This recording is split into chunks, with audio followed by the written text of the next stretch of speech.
Bolale. Ma. Shower, okay. Fine, ma. I know you will understand how I might be feeling. Gẹ́gẹ́ bí obìnrin tí wọ́n náà jẹ́.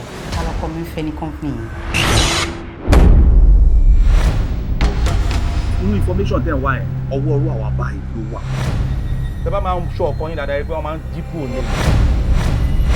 Ṣé o rántí Bọ́láńlé Oyèsíkù? Bọ́láńlé Mayflower. Ó gbọ́dọ̀ máa rántí kẹ̀. Ẹ wo ẹ nílò ọ̀kẹ́ ẹ̀ mọ́ lò. Ṣébí ẹ̀yin ni ẹ ọ́dà fún ráìdì nísìnyí?